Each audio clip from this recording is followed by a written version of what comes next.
श्री सद्गुरु महाराज की जय। श्री सद्गुरु महाराज की जय।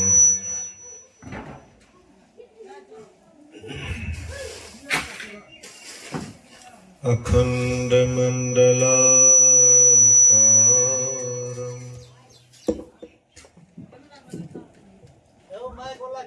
व्याप्तं येन चराचरं तत्पदं दर्शितं येन तस्मै श्री गुरुवे नमः। सुनने वाले थोड़ा आवाज को कम कर दे, सीटी दे रहा है।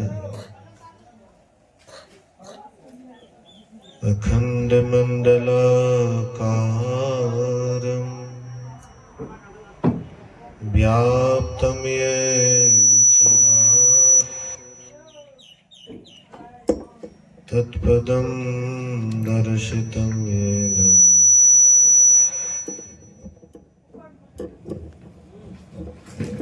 तस्मै श्री गुरुवे नमः। धन्य धन्य सतगुरु सुखद महिमा कही न जाय। जो कछु कहो तुम्हारी कृपा मोते कछु न बसाय।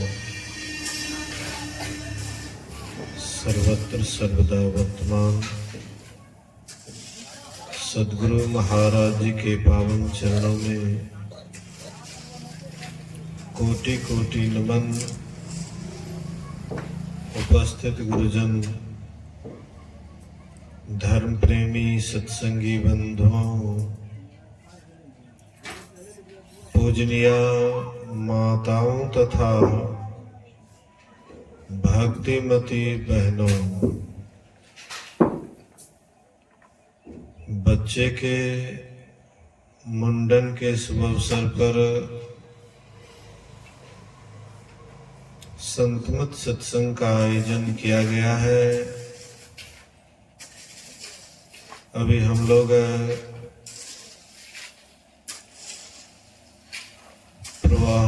अपराह्न कालीन सत्संग में उपस्थित है। बहुत देर से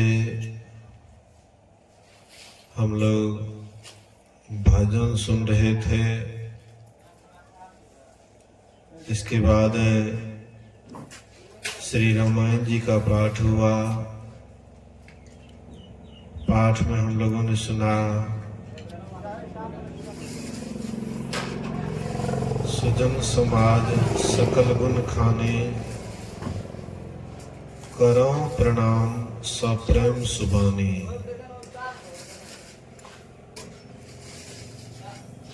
गोस्वामी तुलसीदास जी महाराज कहते हैं,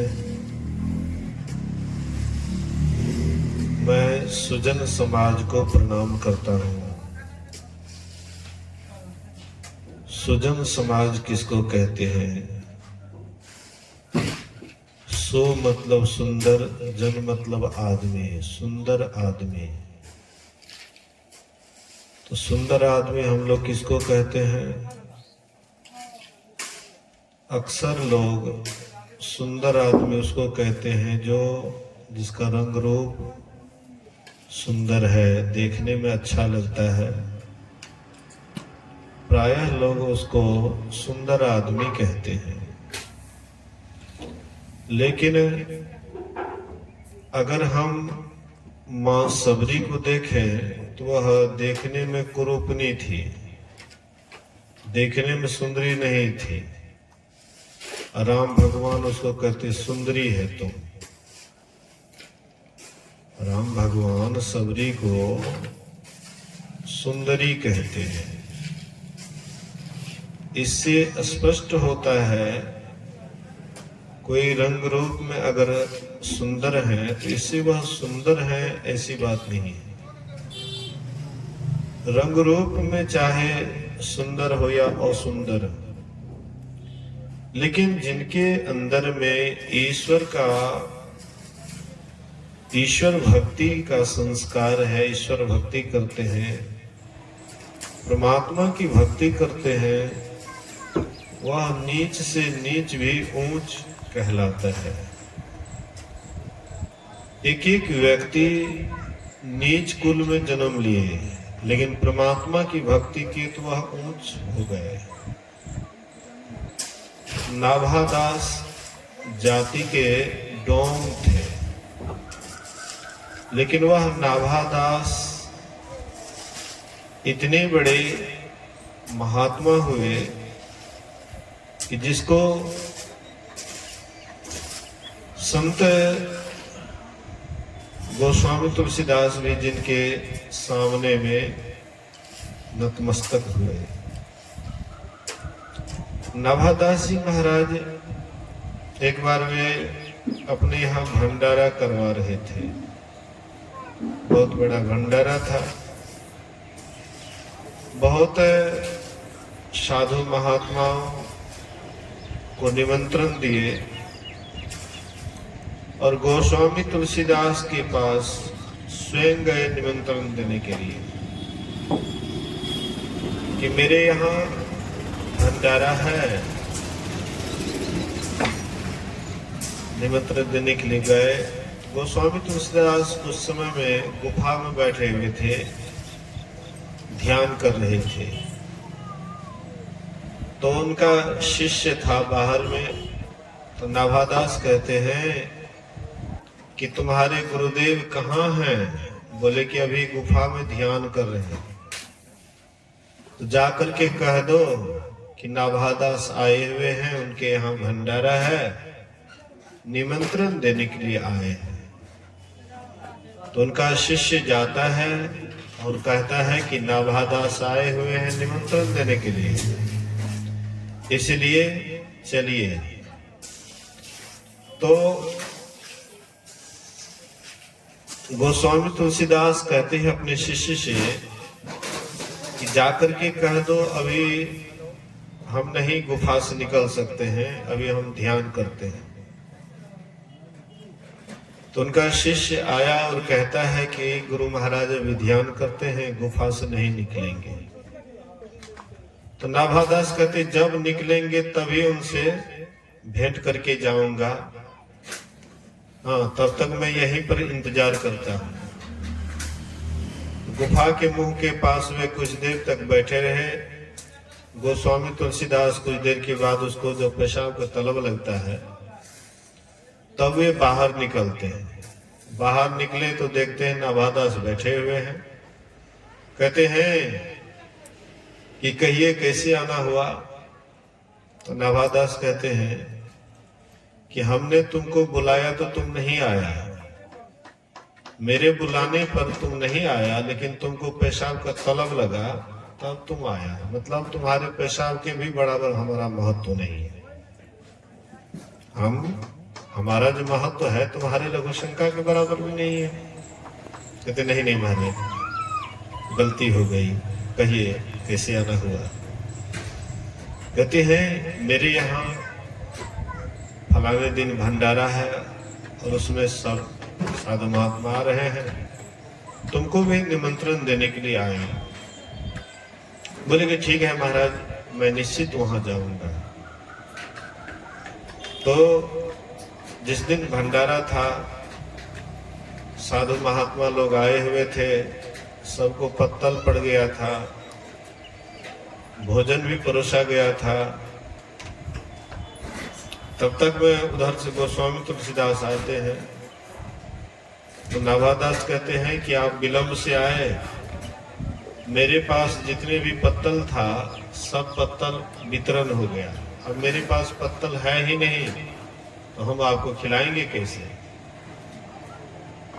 तो गोस्वामी तुलसीदास कहते हैं कोई साधु के जूता की तरफ इशारा करके कहते हैं कि यही पत्तल मेरे लिए बड़ा बढ़िया होगा, ये साधु का जो जूता है वही पत्तल बढ़िया होगा, मैं उसी में भोजन करूंगा। नाभादास उनकी नम्रता को देख करके दया आ जाती है और वे क्या करते हैं, गोस्वामी तुलसीदास को गले लगा लेते हैं। जैसे गले लगाते हैं तो उनके अंदर में जो प्रकाश, अंधकार में वे थे, उनके अंदर प्रकाश हो जाता है, दिव्य दृष्टि हो जाती है। कहने का मतलब है कि कोई ना जाति से महान होता है, बड़े जाति में हो गए तो महान हो गए, ऐसी बात नहीं है। और कोई छोटे जाति का है उससे वे नीच हो गए, सो बात नहीं है। कर्म मनुष्य को महान बनाता है, ऊंच से ऊंच बनाता है और नीच से नीच बनाता है। अगर कोई जाति से ऊंच है लेकिन करनी अगर उसका नीचा है तो पतित से पतित हो जाता है। और किसी का कर्म अगर अच्छा है, निचला जाति का भी है लेकिन कर्म बढ़िया है, तो वह ऊंच से ऊंच कहलाता है। इसलिए संतों ने कहा कि अच्छे आदमी वे नहीं कहलाते हैं जो रंग रूप में अच्छे होते हैं लेकिन कर्म में वे नीचे होते हैं। तो यहाँ पर गोस्वामी जी कहते हैं कि मैं सुंदर समाज को प्रणाम करता हूँ। सुंदर समाज जहाँ पर अच्छे लोग हैं। अच्छे लोग कौन? जो ईश्वर की भक्ति करते हैं, परमात्मा की भक्ति करते हैं, सदाचार का पालन करते हैं, शिष्टाचार का पालन करते हैं, सुचियाचार का पालन करते हैं, नित्य सत्संग ध्यान करते हैं। ऐसे लोगों को सुंदर आदमी कहा। और जहाँ पर विशेष लोग जो ज्यादा रहेंगे तो वही समाज को सुंदर समाज कहते हैं। गुरु महाराज जी कभी कभी छपरा जाते थे तो छपरा में एक टोल था, एक टोला था जहां पर मेहतर ही मेहतर थे, डोम ही डोम उस टोले में रहते, लेकिन सत्संग से जुड़े हुए थे, कोई सुअर नहीं पालते थे। पूरा वह टोला सत्संग से जुड़े हुए थे, सब सत्संग ध्यान करते थे। तो उसमें एक तहवल दास नाम के सत्संगी थे, वे पढ़े लिखे नहीं थे और वे शहर में जाकर के, छपड़ा शहर में जाकर के झाड़ू का भी काम करते थे। तो दो विद्वान रास्ते से जा रहे थे और उधर से दो महात्मा विद्वान जा रहे थे। अतहवल दास झाड़ू दे रहे थे।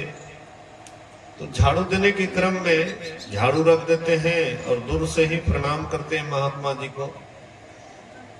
तो महात्मा जी से अनुरोध करते हैं प्रणाम करके कि महाराज जी, हम लोगों को भी आत्मा का ज्ञान दीजिए, आत्मज्ञान दीजिए। महाराज कहते हैं कि तुम कौन हो?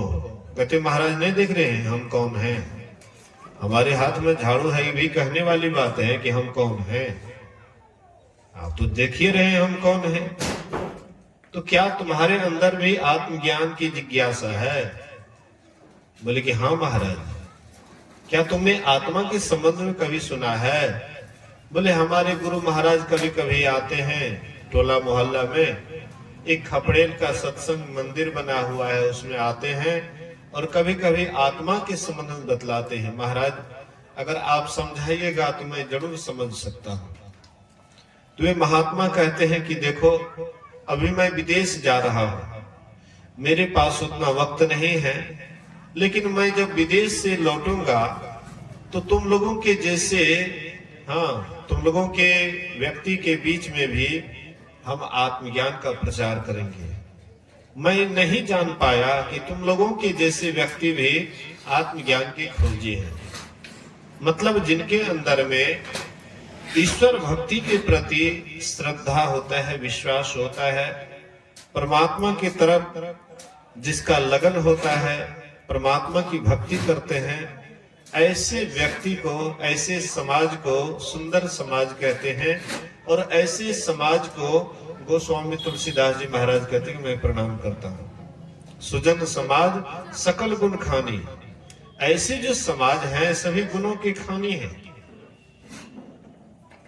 वहां पर लोग सद्गुण के भंडार होते हैं, सच्चे अच्छे अच्छे गुण धारण किए हुए रहते हैं, एक दूसरे का सम्मान करते हैं, सदाचार शिष्टाचार सुचियाचार का पालन करते हैं, परमात्मा की भक्ति करते हैं, ऐसे समाज पूजनीय है, हाँ वंदनीय है। ऐसे समाज को गोस्वामी तुलसीदास जी प्रणाम करते हैं। सुजन समाज सकल गुण खाने, करो प्रणाम जोड़ी जुग पानी। साधु चरित शुभ सरिस का पासो, वीर निरस विशद गुणमय फल जासो। कहते साधु का जो चरित्र होता है वह कपास की तरफ भला होता है। जैसे कपास की खेती होती है और वे लोढ़े जाने का कष्ट सहते हैं, उसके बाद एक एक रुइया बनाते हैं, धागा बनाते हैं, तब उसका कपड़ा बनाते हैं और किसी के शरीर को वे ढकने का काम करते हैं। इसलिए कहते हैं कि साधु भी एक दूसरे की प्रतिष्ठा को ढकता है, मतलब एक दूसरे का सम्मान करता है।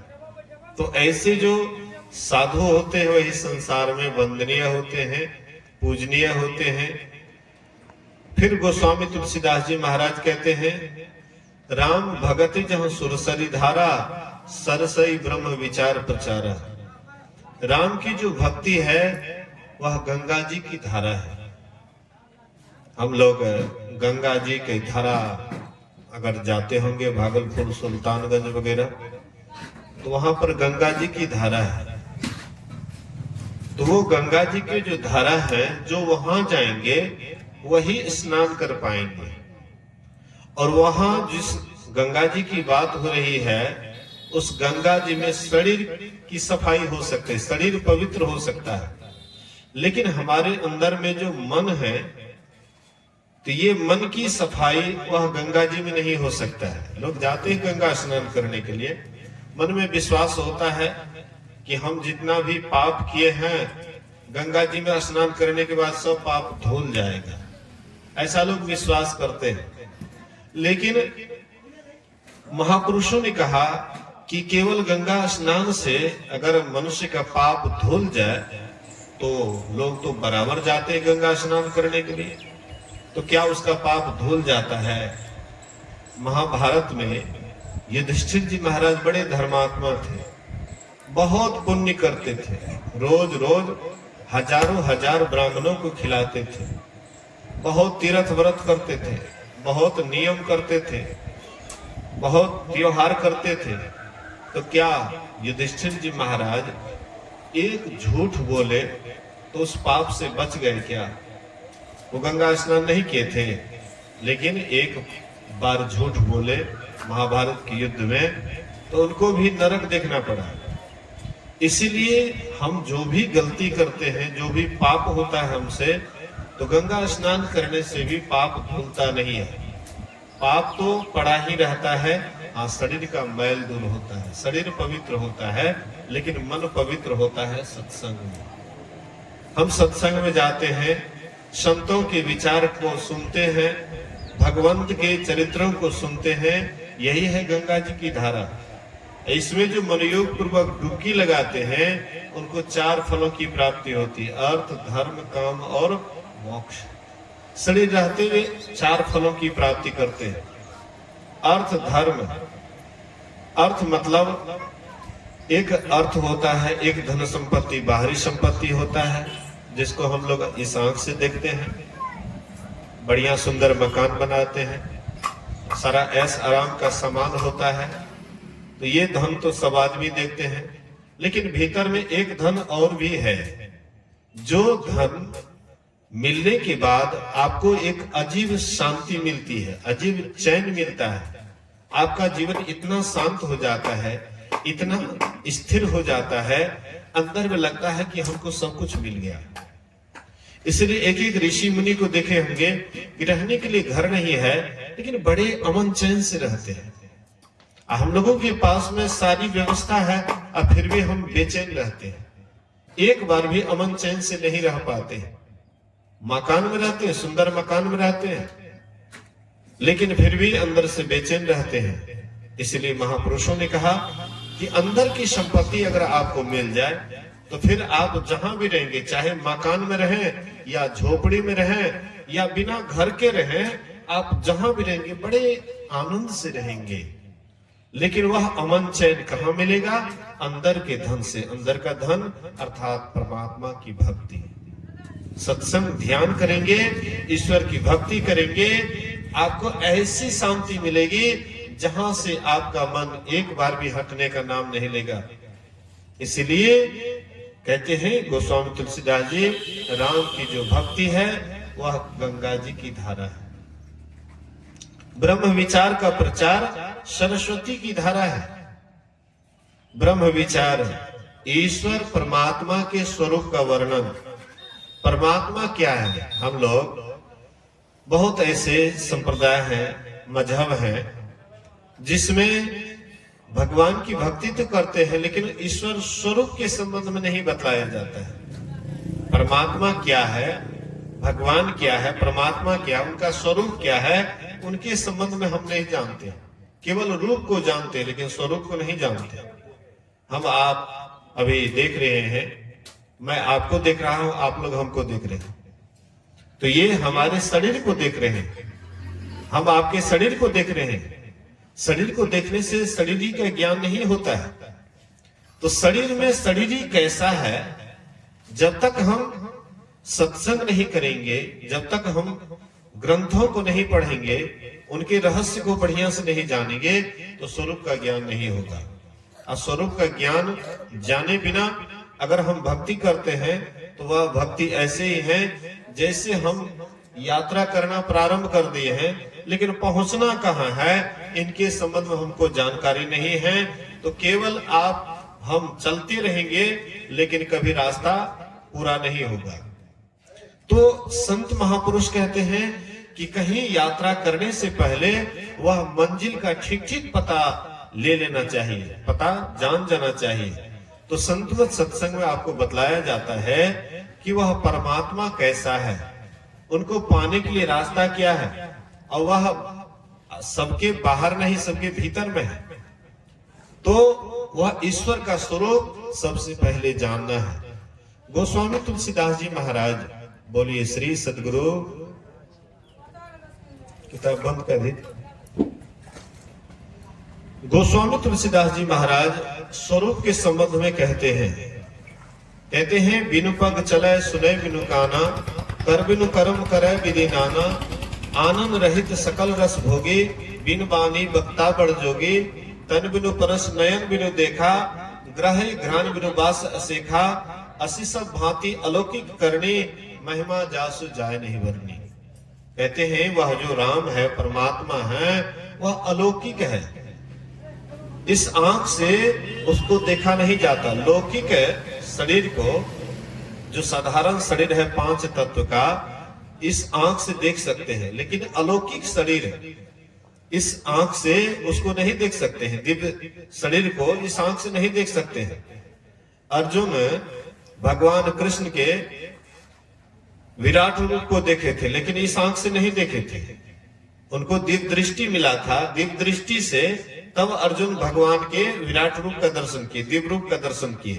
तो दिव्य रूप को देखने के लिए दिव्य चक्षु चाहिए, दिव्य आंख चाहिए, और इसी दिव्य आंख के लिए संत महात्मा आपको रास्ता बतलाते हैं। तो कहने का मतलब है सगुण भक्ति का लोग प्रचार करते हैं, सगुण भक्ति भी करते हैं, लेकिन निर्गुण के संबंध में लोग जानना नहीं चाहते हैं। इसीलिए भक्ति सब दिन अधूरी रह जाती है। भक्ति पूरा तब होगा जब सगुण से स्टार्ट करते हैं और निर्गुण में जाकर के उसका अंत करते हैं। जितने भी महापुरुष हुए सगुण से स्टार्ट किए और निर्गुण में जाकर के उसका भक्ति खत्म हुआ। गोस्वामी तुलसीदास जी महाराज पहले सगुण के प्रति बड़े लट्टू थे। सगुण कि राम आएंगे, इस आंख से राम को देखेंगे, दर्शन देगा, मनोवांछित फल की प्राप्ति होगी। इसके लिए वे बड़े ललायित थे। सुनने में आया कि गोस्वामी तुलसीदास जी वह दीर्घ शंका जाते थे तो वे उधर से बचा हुआ पानी रख लेते थे, जो बचता था पानी उसको रख लेते थे, एक बैर वृक्ष में डाल देते थे। बराबर नित्य नियम उनका यही था। जब जाते शौचालय तो उधर से बचा हुआ पानी बैर वृक्ष में डालते थे। एक दिन उस बैर वृक्ष के ऊपर से एक प्रेत उतरा और गोस्वामी तुलसीदास जी महाराज से कहते हैं कि मैं तुम्हारी इस सेवा से बहुत खुश हूं, तुमने मुझे कई दिन तक पानी पिलाया, तो मैं इस सेवा से खुश हूं, मांगो वरदान, क्या मांगते हो। अब थोड़ा विचार करें कि प्रेत कौन पानी पीता है? अच्छा पानी, पवित्र पानी नहीं पीता है। अब दीर्घशंका से बचा हुआ पानी पीता है, गंदा पानी पीता है। भूत प्रेत का निवास कहाँ रहता है? गंदे जगह में रहता है। कोई माई दाई जब जाती है, आजकल तो शौचालय प्राय हो गया है, कहीं कहीं पर अभी भी लोग बाहर जाते हैं, तो बहुत पहले के जमाने में लोग अक्सर बसबिट्टा की तरफ जाते थे, जहां गंदगी होती थी वहीं लोग जाते थे दीर्घशंका, और प्रायः भूत प्रेत उसको लगता था। पुराने जमाने में बहुत भूत प्रेत लगता था। और भूत प्रेत क्यों लगता था? उसका शरीर पवित्र नहीं रहता था। शरीर अगर पवित्र हो तो भूत प्रेत टच भी नहीं कर पाएगा। शरीर अपवित्र होता है तभी भूत प्रेत किसी को लगता है। तो भूत प्रेत का निवास कहाँ होता है? जहां गंदा जगह होता है। संत पलटू साहब ने बड़ा अच्छा कहा है, भूत प्रेत को जो पूजत है फिर होवे भूत है जी। गुबड़ेला फूल पे ना बैठे, बैठे गुहमूत पे जी। पलटू कुल रीति छोड़े नहीं, जहां गया बाप तहां पूत है जी। कहते हैं भूत प्रेत का निवास कहाँ होता है? जहां लैट्रिन पेशाब लोग करते हैं वहीं पर भूत प्रेत रहता है। तो गोस्वामी तुलसीदास वह बचा हुआ, शौचालय का बचा हुआ पानी जो बैर वृक्ष में डालते थे, तो एक प्रेत वह पीता था और एक दिन खुश हो जाता है, कहते वरदान मांगो,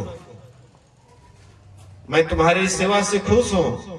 तो गोस्वामी तुलसीदास जी कहते हैं कि अगर वरदान ही देना है तो हमको ये वरदान दीजिए कि राम का कैसे दर्शन हो, राम का दर्शन करा दीजिए। तो वह प्रेत कहता है राम का दर्शन तो हम नहीं करा सकते हैं, लेकिन तरीका बता सकते हैं। कहते वही सही। तो कहते हैं कि फलाने जगह में सत्संग हो रहा है, तुम जाओ और वहां पर जो सबसे पहले सत्संग में बैठेंगे और सत्संग समाप्ति के बाद में उठेंगे, उसको तुम बढ़िया से पकड़ लेना, उनके चरण को पकड़ लेना, और वही तुमको राम का पता बताएंगे। तो एक जगह ऐसे सत्संग हो रहा था, एक वृद्ध आदमी आए, सबसे पहले बैठ गए, और सत्संग की समाप्ति होती है तो बाद में उठते हैं, तो उन्हीं के पैर को पकड़ लिए और कहते हैं कि हमको राम का दर्शन करा दीजिए। बोले कि देखो भाई, मैं साधारण आदमी हूं, मैं तुमको राम का दर्शन कैसे करा सकता हूं। बोले कि जो भी हैं, लेकिन आप हमको राम का दर्शन कैसे होगा बता दीजिए। तो वे बोले कि चलो चित्रकूट के घाट पर, वहां पर संतों की भीड़ होती है और वहीं पर तुमको राम जी दर्शन देंगे। तो गोस्वामी तुलसीदास चले गए चित्रकूट के घाट पर और वहां पर रहने लगे। एक दिन सुबह सुबह स्नान करके और वे चंदन घिस रहे थे, और जैसे चंदन घिस रहे थे, दो बालक आए और कहते बाबा थोड़ा हमको भी चंदन लगा दो। तो गोस्वामी जी उसको चंदन लगाने लगे। तो हनुमान जी चंदन लगा करके वे दोनों बालक चले गए। उसके बाद हनुमान जी से भेंट होती है, कहते क्या राम का दर्शन हुआ? बोले कि कहाँ दर्शन हुआ? बोले कि दो बालक जो आए थे, जो आपसे चंदन लगवाए, वही तो राम और लक्ष्मण था। बोले कि नहीं पहचान सके। अच्छा कोई बात नहीं, दोबारा भी आएगा। तो दूसरे दिन देखते हैं ये चंदन घिस रहे हैं, दो राजकुमार सुंदर घोड़े पर सवार होकर के और बगल से जा रहे हैं, सड़क से जा रहे हैं। तो देखिए कि कोई राजकुमार है, जा रहे हैं। फिर हनुमान जी से भेंट होती है, कहते हैं कि राम का दर्शन कहाँ हुआ? बोले दो राजकुमार जो जा रहे थे उसी में राम और लक्ष्मण दोनों भाई थे। बोले कि नहीं पहचान सके। बोले कि अच्छा कोई बात नहीं, तिबारा भी होगा। तो ऐसे गोस्वामी तुलसीदास जी वैसे चंदन घिस रहे थे और दो बालक आए, बोले कि बाबा चंदन हमको भी लगा दो। तो जैसे चंदन लगा रहे थे तो हनुमान जी सोचे इस बार भी ये गलती कर जाएंगे, इसलिए एक वृक्ष पर तोता का रूप बना करके एक दोहा कहते हैं, चित्रकूट के घाट पर भय संतों की भीड़, तुलसीदास चंदन घिसे तिलक देत रघुवीर। ये दोहा कहे तो गोस्वामी जी सोचे कि यही राम और लक्ष्मण है, लेकिन शंका का समाधान पूरा नहीं हुआ। इस आंख से परमात्मा को देख लीजिएगा तो आपका शंका का समाधान हो जाएगा, ये कभी मत सोचिएगा। राम जी आए थे त्रेता युग में, और उस समय में राम जी का बहुत आदमी दर्शन किए थे। क्या सबका कल्याण हो गया? सब राम जी को प्राप्त कर लिए, राम को पहचान गए? कोई एक आध पहचानने वाले हुए, सब नहीं पहचाने। एक सबरी पहचानी थी, कोई अगस्त ऋषि थे वे पहचाने थे, वाल्मीकि जी पहचाने थे। मतलब बहुत कम आदमी ही थे जो राम जी को पहचान सके, और नहीं तो कौन पहचानते थे? बहुत कम।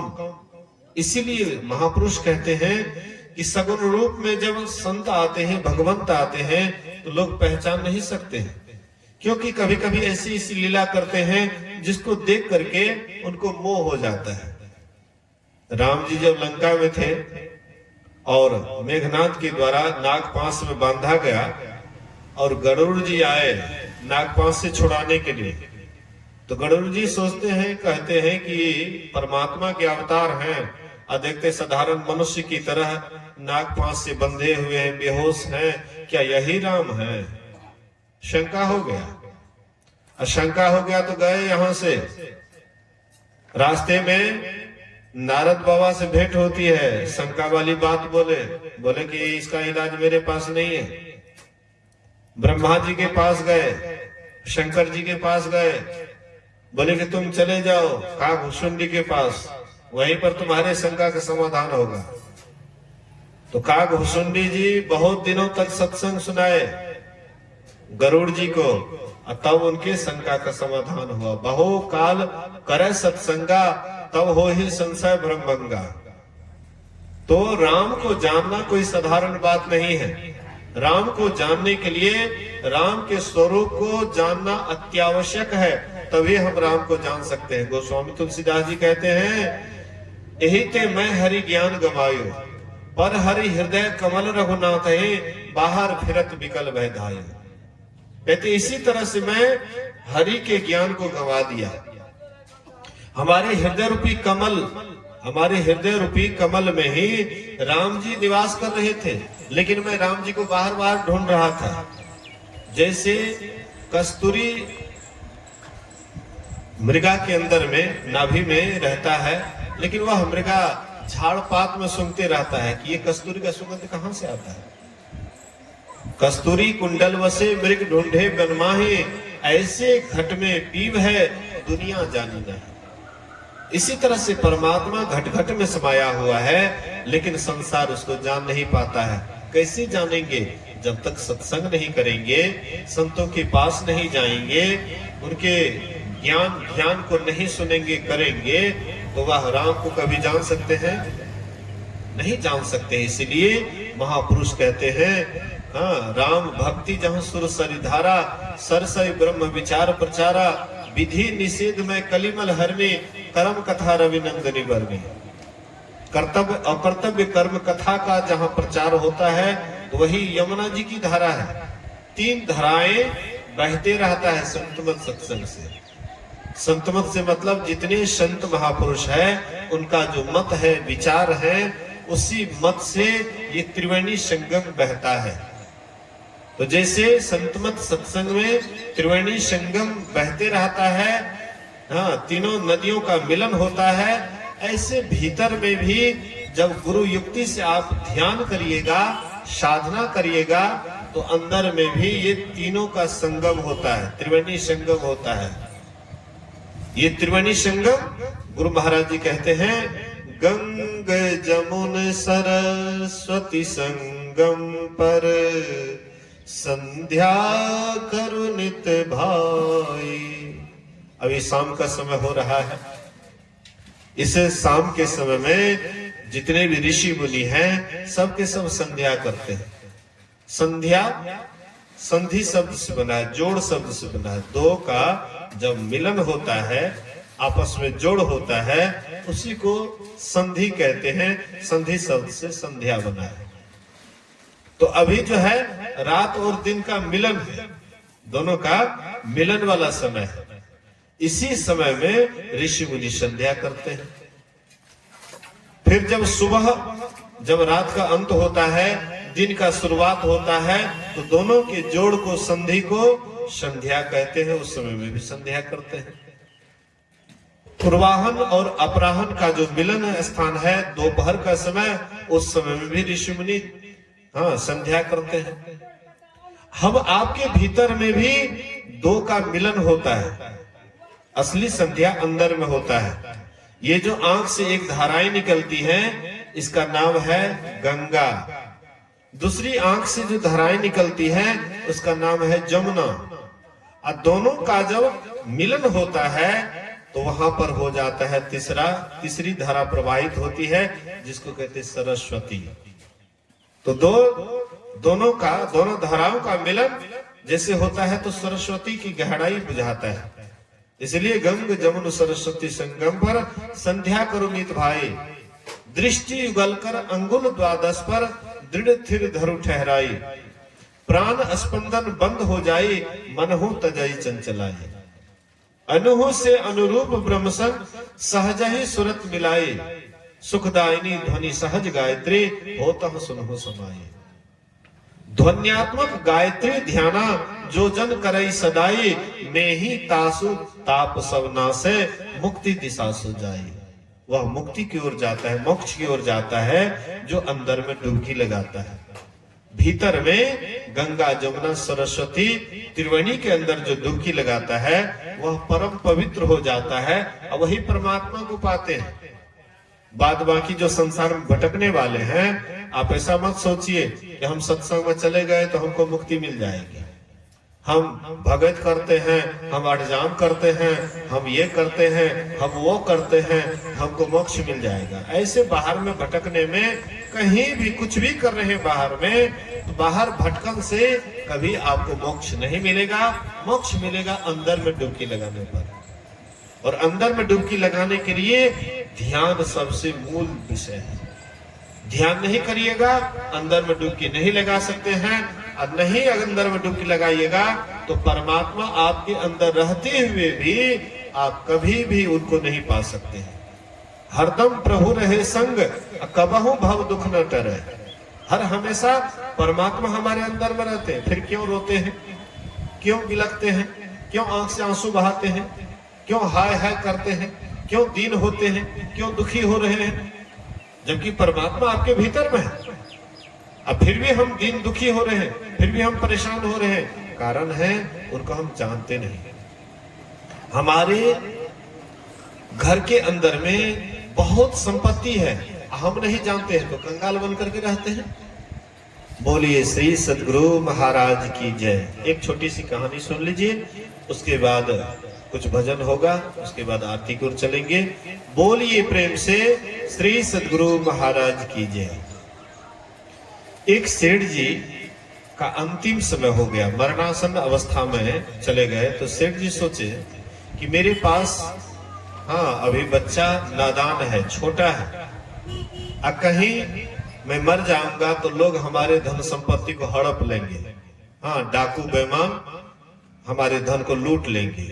तो क्या करते हैं, सब संपत्ति को बेच करके एक खजाना में क्या करते हैं तो गाड़ दिए एक जगह, और डायरी में लिख दिए कि बेटा जब तुमको विशेष धन की आवश्यकता हो तो फलाने तार के पुलगी पर मैं धन को रख दिया हूं, और तुम वहां से उतार लेना और धन को अपने काम में ले लेना। तो ये छोटा था, धीरे धीरे बड़ा होता है और समझने बुझने लगा। धीरे धीरे पढ़ लिख करके जब समझ बूझ आया तो एक दिन वह डायरी खोलते हैं, तो डायरी में लिखा हुआ था कि बेटा मैं अमुक तार के पुलगी पर धन को गाड़ दिया हूं, विशेष आवश्यकता पड़ने पर तुम उसको उतार लेना। तो ये देखते हैं तार का पुलगी तो है ये है। अब भला तार के पुलगी पर कहीं धन रह सकता है? शायद लगता है पिताजी का उम्र ज्यादा हो गया था और मतलब जो है दिमाग बढ़िया से काम नहीं करता होगा, इसलिए कुछ लिख दिया। फिर मन में विचार करता, हो सकता है कि हमारे समझ से बाहर की बात हो। तो वे उनके पिताजी के समय का जो मुनीम था उनके पास गए और सब समस्या सुनाते हैं। तो वे मुनीम कहते हैं कि क्या उसमें दिन तारीख भी है? बोले कि हाँ दिन तारीख भी है। तो जो दिन तारीख दिया हुआ है, तिथि दिया हुआ है, वह तिथि के दिन हमको बुलाना, तो मैं जाऊंगा और तुमको खजाना बता दूंगा। जब वह समय आया कि फलाने तिथि को इतना बजकर इतना मिनट पर मैं तार के पुलगी पर धन को गाड़ दिया हूं, तो वे उनको बुला करके लाते हैं। जब उतना समय होता है, उसका जो जहां पर छाया जा रहा था, पुलगी का छाया जहां जा रहा था, बोले कि यहाँ पर कोड़ो। तो वहां पर कोड़ते हैं तो बहुत धन गड़ा हुआ था और वह धन निकाल करके, और सेठ जी का जो पुत्र था वह मालो माल हो गया। तो उनके यहाँ ढेर सारा धन था लेकिन उनको पता नहीं था, इसलिए वह कंगाल बना हुआ था।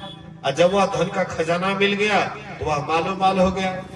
ऐसे हम आपके भीतर में भी, हम आप भी जो अभी कंगाल बने हुए हैं, सोचते हमारे पास में क्या है, हम दीन हैं, हम दुखी हैं, हम तो कुछ नहीं कर सकते हैं। लेकिन हम आपके अंदर में, जब परमात्मा हमारे अंदर में है तो किस बात की कमी है? परमात्मा खुद जब हमारे अंदर हैं, जो संसार के मालिक हैं, पूरे सृष्टि के मालिक हैं, वे हमारे अंदर हैं, और फिर भी हम कंगाल बने हुए हैं। इसका मतलब है हमारे अंदर में खजाना रहते हुए भी वह खजाना को हम नहीं जानते हैं। जिस दिन वे खजाना को हम जान जाएंगे, उस दिन हम साधारण नहीं रहेंगे, कंगाल नहीं रहेंगे, हम तो मालो माल हो जाएंगे। तो वह मालो माल बनने के लिए आपके भीतर में वह परमात्मा है, उसको जानना है, पहचानना है। लेकिन ऐसे नहीं जानिएगा, जब तक कोई महापुरुष के चरण शरण में नहीं जाइएगा तब तक उसको नहीं जान सकते। उनको जानने के लिए महापुरुष के पास जाइए, उनसे भक्ति की युक्ति जानिए। सब आदमी कीजिए, सुबह शाम कहाँ क्या करते हैं? कोई गपशप करते हैं, कोई टीवी देखते हैं, कोई सिनेमा देखते हैं, कोई इधर उधर में अपने मन को बहला करके रखते हैं। उसी में थोड़ा समय निकाल करके यह काम भी कर लीजिए। इसमें कोई खास मेहनत नहीं है। आंख बंद कर लीजिए और गुरु जो बतलाते अंदर में वह काम कीजिए। देख लीजिए, आपको इतना आनंद बुझाएगा, इतना सुख लगेगा कि आपको जब तक नहीं कीजिएगा ध्यान तो मने नहीं लगेगा। तो ये सब आपके भीतर में है, तो सबको करना है। इसी से हमको अनंत सुख की प्राप्ति होगी। इन्हीं शब्दों के साथ आइए कुछ भजन, उसके बाद आरती की ओर चलेंगे। बोलिए प्रेम से श्री सद्गुरु महाराज की जय।